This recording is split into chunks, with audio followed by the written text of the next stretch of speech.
Hey, Blake T. Wild here, and welcome back to another exciting episode of The Ultimate Era. I sure hope you like high-concept stories, zombies, and Greg Land's art. Released in 2006, written by Mark Miller with art by Greg Land, this is Ultimate Fantastic Four, Frightful. The book begins on a fateful day in the Nevada desert when the Fantastic Four gained their powers. Only now the sky is full of giant spiders, and there are two Reed Richards. The spiders in the sky, named Argiops by Reed, are unknowable entities that eat threats to the very fabric of reality itself. And the fact that there are currently two Reed Richards is a major factor in that. And I guess they look like giant spiders because that's all the pitiful human brain can comprehend. Reed tells other Reed not to make any sudden movements because the second they touch something or change anything, the spiders will be on them. Other Reed asks how far in the future this version of the FF are, and Sue tells him that they're only 22 hours ahead. Other Reed is shocked and notes that he thought it would take them way longer to agonize over the decision. And the group sees the version of themselves from several years ago heading to the platform to begin the experiment. And Other Reed asks if they're sure that stopping the accident that gave them their powers is the right thing to do, but Johnny tells him that they're doing this to help Ben. Reed then fades back into his own time to talk it over with their previous selves and wishes the group luck in reprogramming the teleporter in hopes that it all works out. He returns about a month and a half after we last saw him in the previous volume, and is greeted by a Herbie, who asks him how it all went. Reed tells him it was good, but to keep this all a secret for national security, and to definitely keep it a secret from Dr. Storm, because this was not sanctioned by him at all. You might recognize his time machine as a repurposed dimensional teleporter thing that he used to go to the zombie universe in the previous volume. He contacts Sue, who's in Chile, for an archaeological dig involving Dr. Storm, Jean Grey, and Kitty Pryde. Sue heads back into the temple, where Jean is picking up a kind of residual psychic message. It's something old and faded.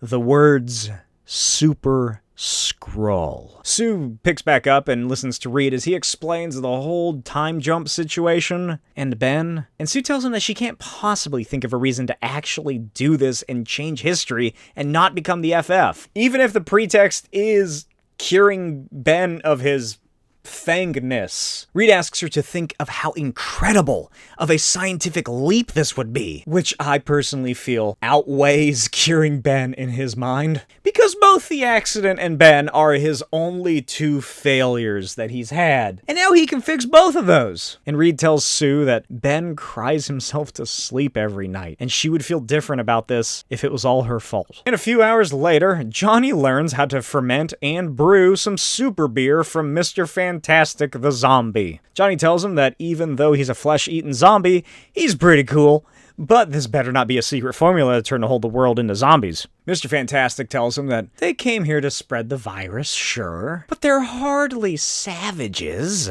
And they have some pretty reasonable, comfortable accommodations. They have each other's company, some mental stimulation. They got crosswords and little puzzles and stuff. And a few times a day, they throw some live animals inside their pen. Mr. Fantastic concludes that he doesn't need to trick Johnny or the others with some crude plan to escape. They're just not ready to yet. The next day, Ben Grimm, aka The Thing, is reprimanded for accidentally smashing an undercover cop car that he thought were actual criminals because it was driving in front of a actual police cruiser. Ben tells him that he's having a rough day and asks if they can just forgive this, just this once, after the FF saved the world. And the cops indignantly ask what he considers saving the world and when The Thing was a part of that, because the only two things that the public really knows about the FF at this point are the Namor attack, caused by them, and the Las Vegas incident, also caused by them. Ben then marches away and tells him to bill the Baxter Foundation. And that night, Johnny calls Ben asking why he's not at Johnny's 17th birthday bash spectacular. And Ben sits in an alley and tells him about what happened earlier and how he's been having a rough day. But he's picking up Johnny's gift. Johnny tells him he doesn't care about a gift, or what Ben gives him, as long as he shows up for their costume party. Specifically, a guys as girls, girls as guys costume party. Something that only Ben has been told. So About 15-20 minutes later, Ben barges through the door dressed like Gloria Estefan. Everyone looks at him in surprise as Johnny loses his mind. He starts cracking jokes, and Ben tries to hold back his tears. But the dam begins to break, and he barges out of the club and away down the street as Johnny calls after him with more jokes. He brushes it off and heads back inside and asks Thor if his prank gone wrong impacted Thor's mind on Johnny's tryouts for the Ultimates, and Thor tells him that that was not cool. Sue and Reed then show up and ask what they missed, and Johnny looks at them glumly. About an hour later, Sue, Reed, and Johnny soar over NYC in search of their friend, and Sue is very angry at her little brother, and Reed again reprimands him because Johnny knows Ben has been going through it even worse than usual recently. Johnny flies around and informs them that he found Ben in Central Park. Hey, gorgeous. Crawl away and die somewhere, huh? Oh, come on. You know, I was just messing with you. You and me do this all the time. I'm sorry, Johnny. This ain't your fault. I just been feeling real low lately. I guess it's just finally fully hitting me that this is gonna be my life. You know, the past couple of years, I just always assumed that Reed would figure out a way to make me normal again. But now I realize he's too busy playing superheroes. This thing that happened to my body, it's a lifetime condition. It's okay for you. You became a super stud. Oh, I already was. Mm-hmm. You date cool chicks, you go to cool parties.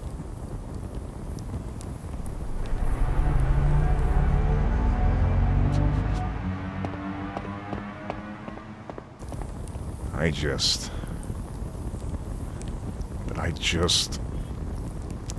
think about suicide all day.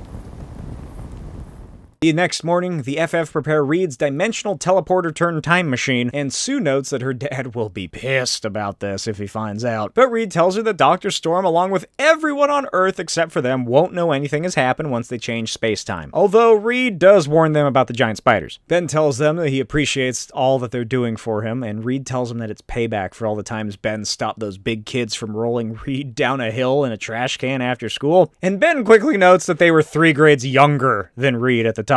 Reed brushes this off quickly and turns on the machine, and they enter time. And now we're back at the beginning of the book. The FF talk to Reed from the past about their plan, he disappears, and they get to work altering human history irrevocably. Wow, I really fucked up that word.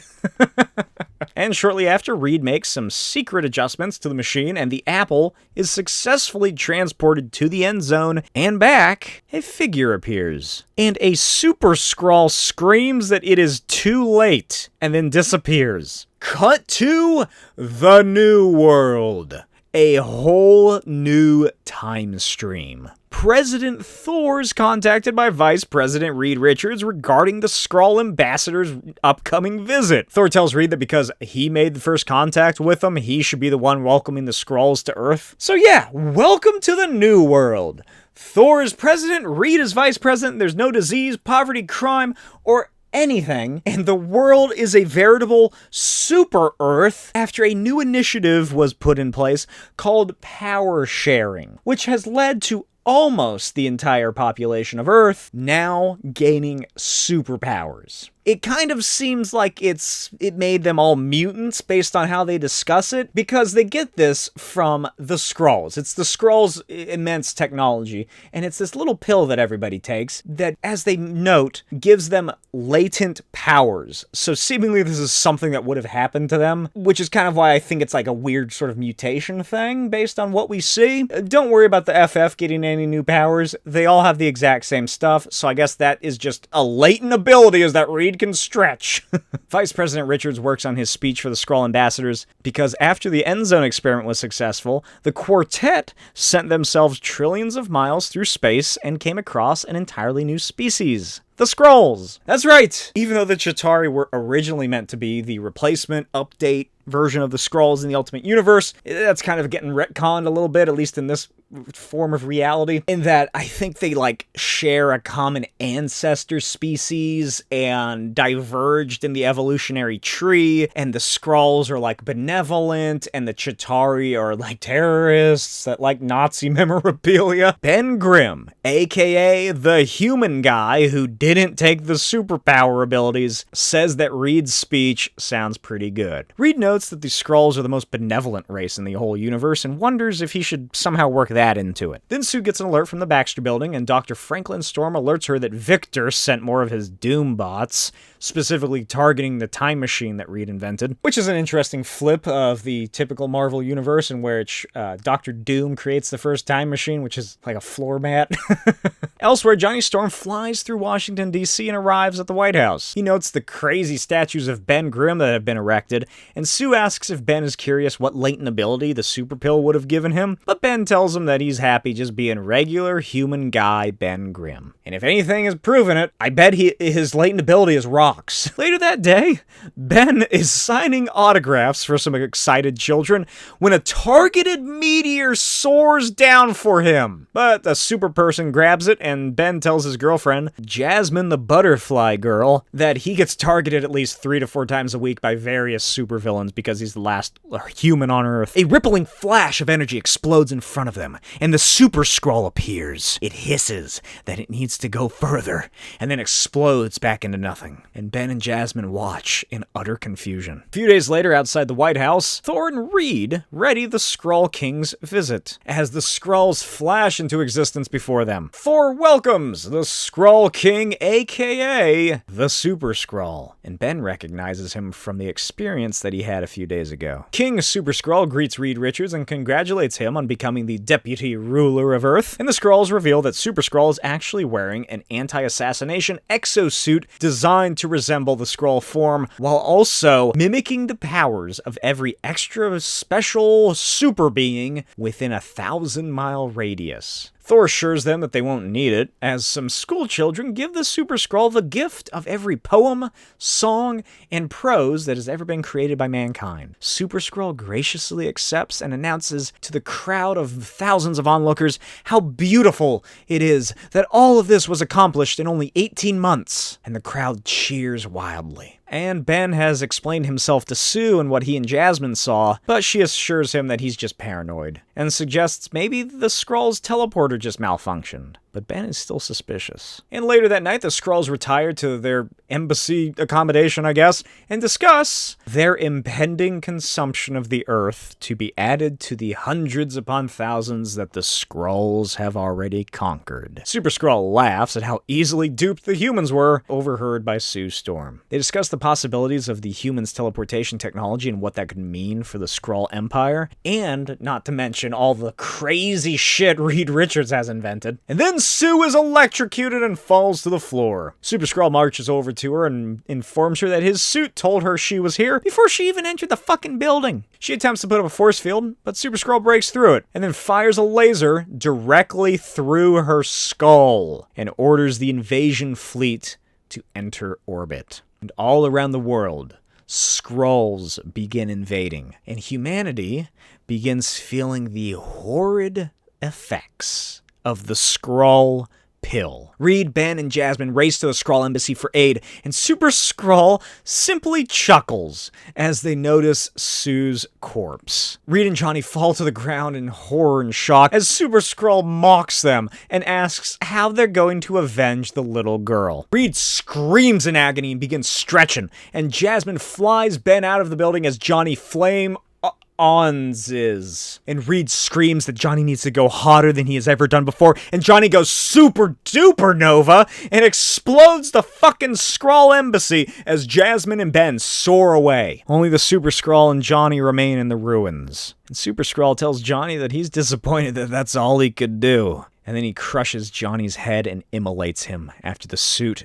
duplicates his powers. Jasmine and Ben land somewhere else in the city as the poisoning grows itself through her system. She apologizes for not being able to get them further away. Ben tells her it's okay as she collapses against him and reminds her that he loves her so much. She begins to lose consciousness as Ben gazes up and sees the Skrull armada continuously pouring into orbit and bombarding the city. Then the Super Skrull arrives and mockingly tells Ben that they will use all of humanity's achievements to conquer 1,000,000 more worlds. And then it asks if Ben can hear the death rattle of an entire species. As Thor is killed in Washington, D.C., Super Skrull actually commends Ben Grimm for not being tempted by the Skrull's offerings. And he briefly ponders why as Jasmine dies in Ben's arms, and the Super Skrull then begins counting down the remaining humans left on Earth. 80, 50, 5, 2, until there's just 1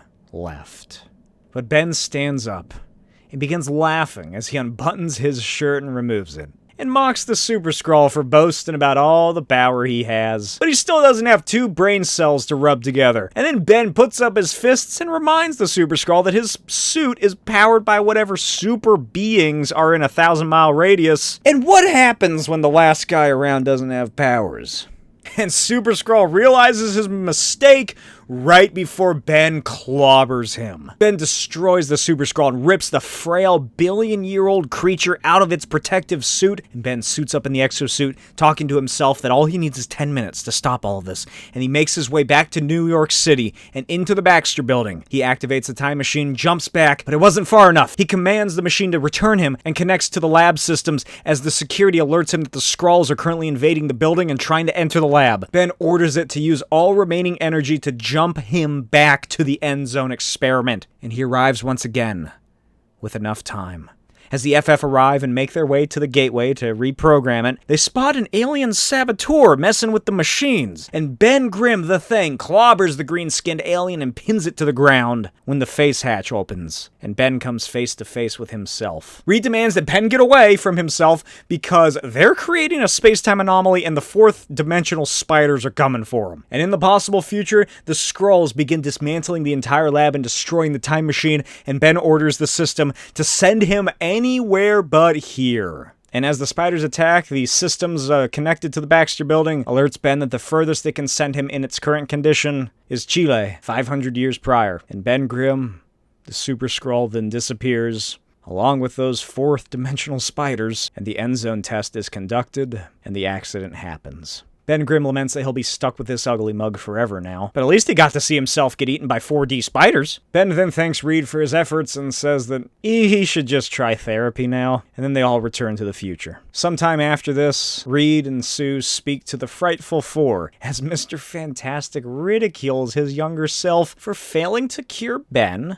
by interfering with the time stream. Not that it matters, really, because in 1 week, all of their problems are gonna be gone. Elsewhere, that night in Central Park, Ben Grimm sits alone on a bench, crying to himself when a blind woman walks up to him. She mentions that it's good to know that she's not the only person who comes to here to cry, and then she sits down next to him. Ben scoots himself away as Alicia Masters introduces herself, and Ben Grimm introduces himself. And Ben excitedly reacts to the fact that she's blind, and then notes that a lot of people say he looks like Brad Pitt, and they speak into the night, unaware that they are being surveyed by a robotic bird. A few days later at Casa Mel's, Ben takes Alicia on a double date with Johnny and a friend of Alicia's named Tara. Then a sports car drifts past the restaurant and takes off down the street. Johnny flies after it as the car speeds towards a fueling truck and strikes it, and he rips the driver out just in time, who happens to be a hot blonde, and flies her out of danger. She panics that she was just driving normal, and then she blacked out and felt like she was in a nightmare. Johnny tells her to relax because he thinks he just met the future Mrs. Johnny Storm. Then he hunches over in horrible pain and asks her to call the Fantastic Four.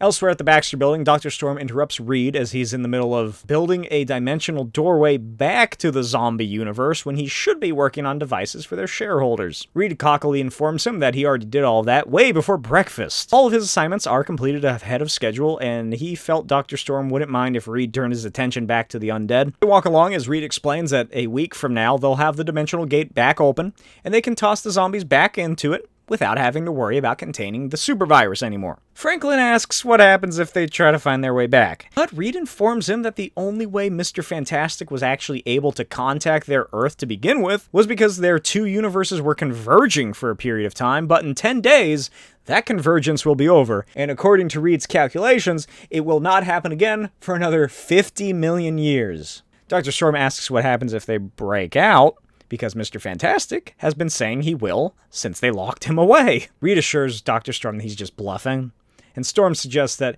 it would be far less expensive and dangerous to simply put him to sleep and totally destroy the bodies. But suddenly Reed really cares about ethics, and he argues that the zombie Fantastic Four are still sentient beings. Dr. Storm scoffs that Reed is still trying to play superhero. Then he's interrupted by a phone call about Johnny, and he races out of the room. And downstairs, the ambulance arrives with Johnny, and he assures everybody is overreacting. He just had some bad enchilada. But he's loaded onto a stretcher and writhes in utter pain as Sue brings him into an examination room. Johnny winces and asks what's happening to him as he's brought into the room with Reed, and later, Reed and Sue discover this! An extraterrestrial parasite has infected him and is growing in his intestinal tract. Dr. Storm thinks it might have been something that he ingested when they went to the end zone last year, but it somehow went undetected this whole time. And Johnny asks why they brought the bald guy from the X-Men, and Professor X scans the entity and notes that it is from the end zone, but it also eats organic material and seems to have selected Johnny because he was the most powerful of the four. Also, it's going to hatch in 7 days. And a few days later, Johnny sits in a ruinous wait as downstairs Reed and Ben speak with the Frightful Four. Reed explains that every scientist they have brought in has no idea what to do. They even tried contacting Thor and Namor. Nothing. They cannot make any progress on this fucking alien parasite. So Reed tells Fantastic that he is trying to help them in a humane way and asks if Fantastic can extend the courtesy. He obviously refuses, and Reed orders Commander Lumpkin to take away their pens, paper, books, Sudoku, anything that is keeping them sane. Reed and Ben leave, and Ben asks if Reed has any other ideas. But Reed's all out, prompting Ben to pitch his idea. Cut to Latveria. Ever since Victor Van Damme took over a small European country, it has quickly become the fastest growing economy in the history of civilization. They are now the 9th richest country in the world. The FF land, and Sue tells Reed that she sure hopes he knows what he's doing, as they're led into Doom's castle. And in his keep, Mary Storm informs her master, Dr. Doom, that her daughter and her friends have arrived 4 minutes later than he calculated. And Doom, in an all-new look, tells her to reset her watch because he doesn't make mistakes. So yeah, this is going to be Dr. Doom's look moving forward in the Ultimate Universe. This is what they go with. Seemingly it's because Greg Land couldn't trace his original design and replicated just the normal 616 version of Dr. Doom, which is disappointing because while the 1610 version of Ultimate Doom is a horrible mechanical devil abomination with satyr hoof legs and digitigrade knees and all that, it was at least unique and different from the mainstream Marvel universe. Something I very much liked. You know, also kind of the whole point of Ultimate Marvel. But I suppose you could say that after his last appearance in Ultimate Fantastic Four Volume 2, since it's been quite some time since he's crossed paths with the Fantastic Four, and really anybody at this point, he's kind of gone into hiding and taking over a whole small European country, he began experimenting on himself to appear more human-like. In appearance, at least. Maybe, here's a dark, horrible thought, maybe he just completely removed his own horrible digitigrade legs and replaced them with, like, new mechanical ones that just kind of look like he's wearing a suit of armor. Actually, what makes more sense is when Victor finally comes back in 2014's FF, he looks like his original version. So I think a more likely explanation is that he's using his magical knowledge to make himself appear via some sort of glamour as Dr. Doom as we know him, this ethereal, godly knight figure, instead of a horrible metal demon. You know, also, it's probably hard to lead a country no matter how large or small it is, if you look like a goddamn metal devil. Anyway, back in NYC at the Baxter Building, the Invisible Woman suggests that the Frightful Four get a move on as they watch the Baxter Building security prepare to get rid of them. Sergeant Ayers notices Fantastic has something behind his back. Fantastic reveals it's simply a pen. A normal ballpoint pen. But Ayers demands to know what he did to that pen. He and Invisible Woman taunt him by explaining that he has customized it, along with some distilled chemicals from their food and a strand of hair to use as a keyboard, and some basic geolocational coordinates. He has manufactured a teleporter. Ayers orders the troops to gas him, then all of the FFs stand together, raise their arms, and Reed clicks the pen, and they disappear. Ayers orders a red alert, and the whole building goes on lockdown, and as troops line up at the door and then carefully enter the room, finding nothing. Then the FF reconstitute, and Fantastic rips the flesh out of a man's neck as Sue ridicules him for falling for their stupid trick. Torch barbecues the men as the security try to contain the cell, but it's too late. Elsewhere, Johnny is quickly transferred into a safe room as the whole building is locked down. Also, apparently the zombies weren't secured in like a sub-basement or something, which is what I always thought reading through this. I totally forgot that they're not. I also think that makes more sense. Apparently they were on the 47th floor somewhere, which now means that everything from floor 47 and up is contained in this big glowing shield. Zombies rampage through anyone unfortunate enough to have been caught in the upper level of the building as Dr. Storm speaks to them over the intercom, asking to negotiate with them for the lives of those that are still trapped. Meanwhile, in Latveria, the Fantastic Four are brought before Dr. Doom. Reed remarks that Victor has done pretty well for himself since they last saw him. Doom tells him that he knows they're here about a planet-threatening entity that's currently growing inside of Johnny, and that Reed is incapable of helping him. And he wonders if this is really possible for Mr. Fantastic. Thing tells him to cut the crap and get straight to business, and Doom says that he'll help, simply to prove how superior he is to Reed, then calls out to Dr. Storm, and Mary enters the room, to the shock of Sue, who realizes that Victor is the one that owns the company that was searching for Atlantis. Mary reveals that since she left New York after Atlantis was discovered, Victor's company has been stripping Atlantis of all of its secrets using advanced technologies, and they won't be able to believe the things that they've found. Sue yells at her again for helping Dr. Doom, but Mary tells her that Victor is their only chance for saving Johnny. Mary leads them through the great ancient castle on, I guess, a tour, as Doom takes Reed into his grand library. Doom finds an ancient tome since he's really gotten into the occult, and he notes that the creature is called Zvilpugha, the Feaster of the Stars. And it is a great old one written about by H.P. Lovecraft. That's right, that means that in the Ultimate Universe, H.P. Lovecraft's writings were not all fictional. Victor continues that it was cast into the abyss by the Atlantean magicians and sorcerers, and Reed asks if Victor can get rid of it and send it back to the abyss of the End Zone. Victor informs him that there is an exorcising ritual in the text to banish the creature, but one must be very powerful to do it, lest they destroy the world. Reed asks what the hell they're waiting for then, kinda playing into Victor's whole power trip, because Reed asking that does imply that Victor is powerful enough to do it. But Victor tells him that in return, he wants to be Reed Richards. He wants to be the leader of the Fantastic Four. Not because he covets it, but because he knows how much it means to Reed. And Doom reveals that he has discovered how to swap minds. And Reed realizes that Victor was behind all of this. Johnny didn't bring the creature back from the End Zone. Victor summoned it and infected him. Doom tells him he's not as stupid as he looks, but the dilemma still remains. He then asks Reed if rendering the destruction of the world and eternal suffering of Johnny is worth less than Reed's immense ego. Reed demands to know why he's done this, and Victor tells him it's because Reed made everyone else believe that the End Zone accident was Victor's miscalculation, when they both know that it wasn't. And Reed reluctantly agrees to his terms. Elsewhere in the castle, Sue and Ben get the emergency signal from the Baxter Building, and they race away from their guided tour to find Reed and Doom in the library. Sizzling? Reed tells Sue that everything's all right, and that he and Victor have settled their disagreements and he knows how to exorcise the monster. Reed then leads them out of the castle as Ben tells him about the zombies.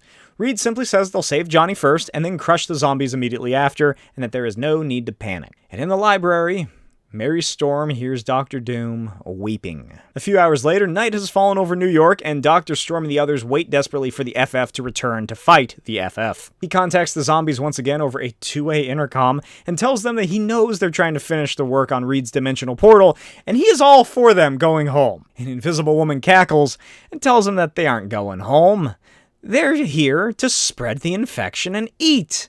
And they're planning on bringing all their friends back with them. Which seems weird, right? Especially based on what we later find out and know about the Marvel zombies. I suppose it would help to spread the virus and eat people if there are more zombies, but it's weird that the FF don't really act like what we know of the Marvel zombies from later books, obviously. And I'm surprised that they're so willing to share an entire world of fresh meat with all the others. A half hour later, the FF finally get back to discover the landing pad is blocked by the shield, meaning they have to land in the street where the Ultimates and shield have surrounded the building. Dr. Storm meets them and tells them that the zombies must be at least an hour away from properly completing an operational dimensional gateway. Reed tells him that if the zombies do get free, it'll be a global outbreak by tomorrow night, but Johnny is his priority. Sue assures him that Johnny's creature won't hatch for another few days, and that they need to solve the zombie issue right now. But Reed tells them that no, he has already formulated an exact plan down to the very detail, and he needs Johnny's fire abilities to come into play for the zombies. Then he heads into the Baxter Building, reminding him that his name is Mr. Fantastic, not Mr. Mediocre. Back upstairs, the zombies aren't worrying, since they're practically self-sufficient up here in Reed's lab. Reed suspects that Thing, Thor, and Hulk combined should be able to shatter the force field. Oh, I guess so that's why they're doing the portal. It's just to get help to break out. And then they're probably going to shut it down and try to kill the other zombies that they brought over. Although I am sure that the Fantastic Zombie could eventually figure out a way to, like, dissipate the shielding and force field and whatnot. But as we all know, the Marvel zombies are driven by an insatiable hunger and are very impatient. Back downstairs in Johnny's new hospital room, an exorcism takes place. Reed expouts the banishment ritual as a wave of energy explodes through the building, and the creature appears atop Johnny's chest. No. It was supposed to be exorcised from Johnny and banished to the end zone. God, there's been a mistake. I made a mistake. I've mispronounced an Atlantean spell. I've trapped it here in the physical world. Well, what do we do now? Where's it going? It can't do anything without a human host. It's searching for the most powerful one it can find. Professor, this is Reed Richards. You need to get Thor as far from here as possible. I don't get it. What kind of host is more powerful than Thor?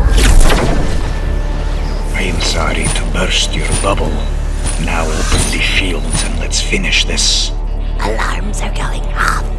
They're dropping their defenses and sending someone up. Beautiful.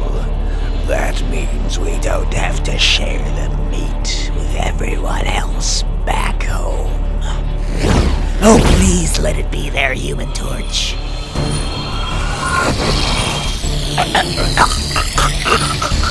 I have no time to mess around with you.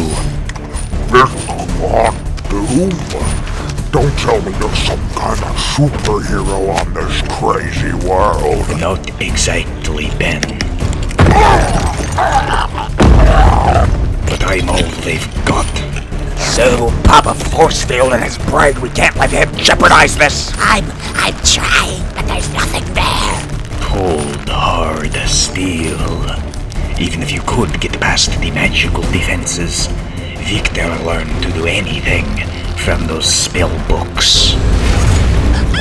How do you think you'd feel if I necrotized those half-dead bones and ligaments further, Susan? I have nothing you'd want to eat, but I can conjure up some friends who'd be more than happy to taste your necrotic tissue. You wretched freak! Let's start with maggots, shall we? Professor Storm, the zombies are returning to the universe. And our universes won't interface again for another 50 million years. Victor, I have to say, I'm shocked by the sacrifice. It seems we've misjudged you, son. Oh, this isn't Victor, sir. Quite the opposite, actually. Do you want to tell him? Or should I? I'm Victor. I constructed all of this as a trap and told Reed that he had to swap brains with me to save Johnny's life. And this pathetic miscalculation was my doing, Professor. And I take full responsibility. You son of a bitch! Susan, beating him solves nothing. We've still got time to solve this. Actually, there isn't much time at all. It's now or never. I'm ready to go through if this is the only option left. Let's face it, it wouldn't be the first time Victor's math has made me suffer. Don't be ridiculous, I not have my own Richards. Reed!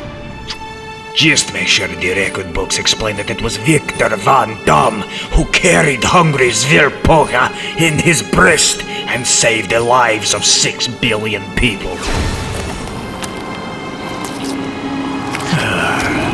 Well, this should be a challenge. A few days later, the entire world celebrates the Fantastic Four saving the Earth. Sue reveals that her mother contacted her, apologizing for what happened, and revealed that Victor has left her in charge of Latveria, and that she plans on solving the world's energy crisis within 5 years using all of the super tech that they found in Atlantis. Johnny is surprised, but the shock that they saved the world overcomes him more, especially since a senator has proposed making a national holiday Fantastic Four Day. Ben yells that all Johnny did was lie in a bed the whole time and that they better call it the Fantastic 3 Day, and it's revealed that the group have been shrunk down to microscopic size to work on Reed's proposed microscopic homes. Dr. Storm reveals that there's already a huge bidding war going on, and Sue giggles as Reed kisses her neck and asks if the wonders he has made will ever cease. And he says never, and she says fantastic. The end. Let me know what you thought of this book in the comments below. What are your thoughts on the Ultimate Fantastic Four, at least this volume? As always, I really do like the Ultimate Fantastic Four series. I think it's probably maybe the second best one of the originals after Ultimate Spider-Man, obviously. The first story arc is just so out there and absolutely insane. It's strange, dimensional 4D spiders, alternate timeline with Thor as the president, Skrulls. This is the introduction of Skrulls in the Ultimate Universe, and it's in some other timeline that doesn't matter anymore. And I don't think that they ever do come back in the main timeline after this. And I do love the bittersweet ending of the alternate timeline Ben sacrificing himself, becoming yet again encased in stone of his Chilean grave. But he also becomes, like, equally monstrous because he outfits himself in the Super Skrull suit. So no matter what Ben does, he's always trapped in something. And of course, we finally get the outcome of what happens to the zombie Fantastic Four. This is why they aren't in the main Marvel Zombies book. They get sent here, they get destroyed, Victor goes back and does whatever. I love the horrifying mind of a Reed Richards, don't you? It's cunning, it's self-centered, it's utterly insane. I'm sure glad we won't have to worry about that ever again. Right? And the whole storyline at the end with Victor and Reed is a nice update to Fantastic Four number 10, which is when Dr. Doom forcibly swaps mine with Reed. The first time that happens, I should add. But that does lead to questions, because Reed as Doom really seemed to enjoy killing the alternate versions of the others and himself. And if not enjoying it, then at least he did it very efficiently, like he's kind of thought it out before. And how did becoming Doom, pretty much gaining access to all of Doom's thoughts and memories, because it's never explicitly explain how the mind swap stuff works, but based on how they discuss it in the dialogue of the book, it kind of seems like Reed's consciousness is just like overlaid on Victor's brain and memories and everything he knows, kind of like aluminum foil over some leftovers. So what I'm wondering is, because of that, how does that experience affect Reed into the future? Let me know what your thoughts are in the comments below. Of course, how this experience affected Reed. As always, check out my Patreon, patreon.com/Smokey'sVideos, where you get early access to videos, movie commentaries, my comics, the Custodians, Agents of Cross, and Destructo Boy, as well as my commentary on those, and more. And check out my Etsy shop, BlakesyWild.etsy.com, where you can pick up the physical copies of all my comics, free head sketches included with every purchase. And I will see you guys next time. Bye!